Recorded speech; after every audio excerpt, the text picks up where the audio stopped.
नमस्कार, मैं मनीष स्वागत करता हूं आपको अपने इस यूट्यूब चैनल पे। दोस्तों, कल एसएससी की ओर से एक नोटिस जारी किया गया था, जिसके संदर्भ में बहुत सारे लोगों को कन्फ्यूजन ये हो गया कि इस तरीके का जो नोटिस डाला गया था, आप देखेंगे कि नीचे 6 तारीख को यानी कि कल के डेट में ये वाला नोटिस डाला गया था, जिसमें कि डिफरेंट जो एग्ज़ाम कंडक्ट होने हैं आपके 2022 में। ठीक है, 2020 का ही वैकेंसी है और ये जो 2022 में 2020 और 21 की भी कुछ वैकेंसियां हैं। तो ये जो 2022 में आपके एग्ज़ाम होंगे, आपको भी पता है कि इधर आपके दिसंबर तक तो शेड्यूल एकदम से फिक्स है इसका एसएससी का। तो क्या जो ये फिर आपका कुछ और एग्ज़ाम की बात की जा रही है 2022 में, तो इसको मद्देनज़र रखते हुए बहुत सारे लोग ये सोच रहे हैं कि रेलवे का तो कोई शेड्यूल ही नहीं इसमें बचता, यानी कि रेलवे के लिए कोई टाइम ही नहीं बचता। तो क्या ऐसा है? वहीं सब मुद्दों पे चर्चा करेंगे कि रेलवे का एग्ज़ाम कब हो सकता है या इसके डेट आने से किस तरीके से प्रभावित होगा। ठीक है, इससे पहले वीडियो शुरू हो, आपको पता है कि टेक्स्ट बुक का ऑफर चल रहा है। यहाँ पे आपको 100% सिलेक्शन दिला सकता है। ये अगर आप मॉक टेस्ट खरीदते हैं तो यहाँ पे तकरीबन 50,000 प्लस लोगों ने सिलेक्शन लिया है इस मॉक टेस्ट को लगा के। और अगर हम बात करें यहाँ पे एक्टिव यूजर की, तो 12.5 लाख प्लस एक्टिव यूजर है, यानी कि आप जैसे लोग हैं। और अगर बात करें 1 साल का जो मॉक टेस्ट पास है वो आपको 399 पड़ेगा, लेकिन अगर आप coupon code ER Manish use करते हैं तो इसमें 30% का डिस्काउंट यानी कि 280 पड़ेगा। और लाइफ टाइम के लिए अगर खरीदते हैं तो 499 पड़ेगा। यहाँ पे आप different exam SSC, railway, banking, UPSC, insurance, defence, यानी कि जितने भी एग्जाम होते हैं इंडिया में, उसका मॉक टेस्ट आप सिर्फ और सिर्फ एक ही मॉक टेस्ट पास में लगा सकते हैं।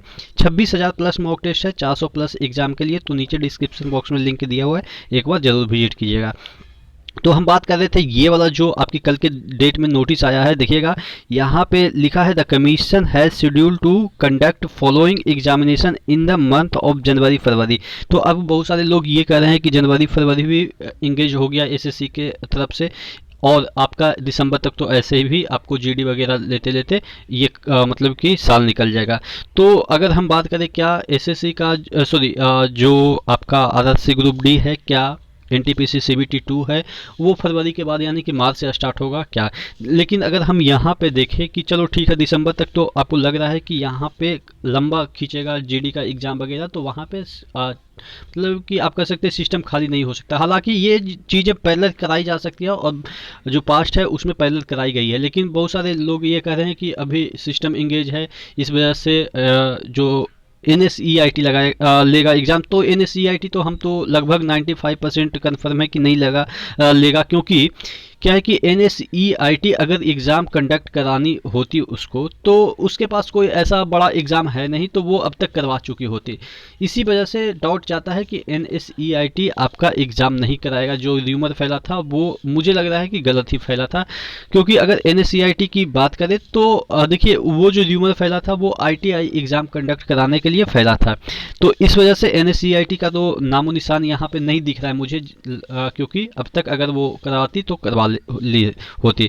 लेकिन अगर हम बात करें कि क्या ग्रुप डी का जो एग्ज़ाम है या NTPC CBT 2 जो है वो आपका जो कंडक्ट करा रही है, ये आपका TCS कंडक्ट करा रही है, NTPC CBT 2 तो TCS कंडक्ट कराएगी, तो उसके पास ऐसा कोई टाइम गैप नहीं है क्या जो अभी कंडक्ट नहीं करवा रही है। देखिए यहाँ पे अगर हम इसकी बात करें तो आपका जो CHSL की बात की जा रही है सेकंड पेपर की, वो सिर्फ एक दिन है।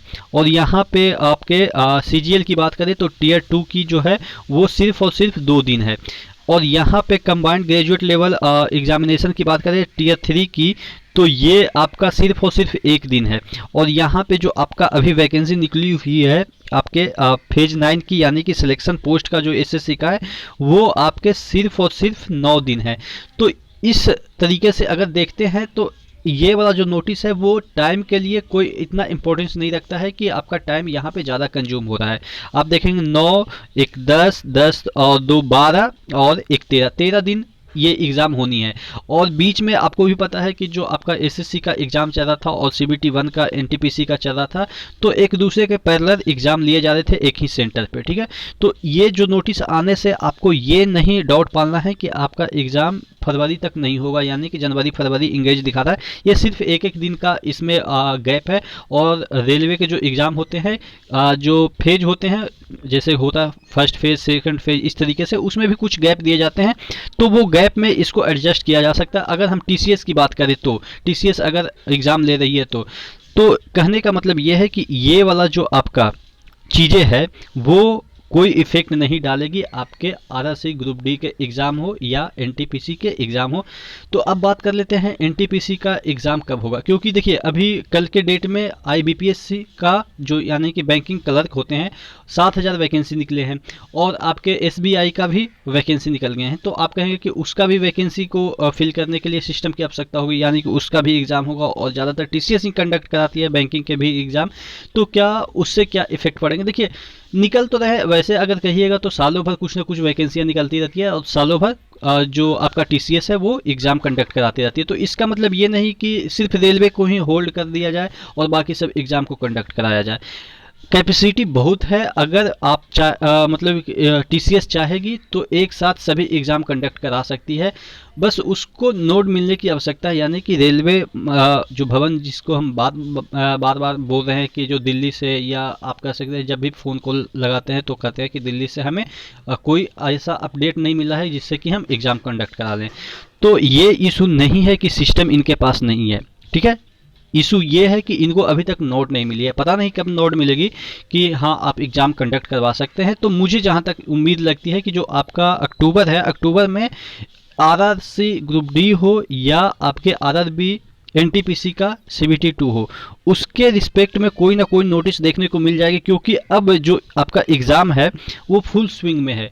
अब कोरोना का कोई इशू ही नहीं है, क्योंकि जितने भी एग्ज़ाम निकल रहे हैं उसमें कोई ऐसा इंपॉर्टेंस दिया ही नहीं जा रहा है कि आपका कोरोना की वजह से इतना सीट खाली। पहले क्या हुआ था कि रेलवे के एग्ज़ाम में आधा सीट पे ही बुलाए जा रहे थे, यानी कि जो सेंटर उसमें 50% कैपेसिटी के साथ ही बुलाए जा रहे थे। अब ऐसा कोई इशू नहीं है, अब 100% जो कैपेसिटी है उसके साथ बुला सकते हैं। तो आपका एग्ज़ाम की हम बात करें तो ये जो आपका दिसंबर तक जो इंगेज है उसका कोई लफड़ा नहीं है। आपका एग्ज़ाम अक्टूबर लास्ट में उम्मीद की जा सकती है, लेकिन अब थोड़ा सा कम उम्मीद की किरण दिख रही है, क्योंकि अब आज 7 अक्टूबर हो गया है और इधर फेस्टिवल का मतलब कि सीज़न चल रहा है। तो जिस वजह से 2-3 दिन इधर आप मान के चलो, 2-4 दिन दिवाली है, उसके बाद छठ वगैरह है। हालांकि छठ तो हर जगह नहीं मनाई जाती है, लेकिन फिर भी इसको मद्देनज़र रखते हुए फेस्टिवल के जो आप कह सकते हैं दौर चल रहा है उसको मद्देनजर रखते हुए कि आपका नवंबर में कुछ ना कुछ संभावनाएं हैं कि जो आपका एग्ज़ाम हो, और आपके अक्टूबर तक कुछ ना कुछ आपके नोटिस आ जाएंगे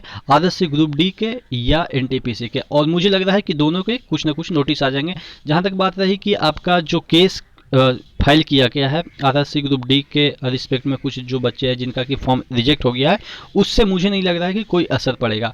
अगर असर पड़ना होता तो ये जो वकील है वो वहाँ पे सुनवाई के दौरान ये कहते हैं कि हम अब एग्ज़ाम कंडक्ट कराने के मूड में है, अब अगर डिले होती है तो। हालांकि ऐसा उन्होंने बोला भी है, लेकिन मुझे नहीं लग रहा है कि इससे कोई असर पड़ेगा आपके ग्रुप डी के एग्ज़ाम पे, क्योंकि ऐसे बहुत सारे केस पड़े हैं जो कि पैरेलली चल भी रहे हैं और उसका एग्ज़ाम का प्रोसेस भी चल रहा है, ठीक है।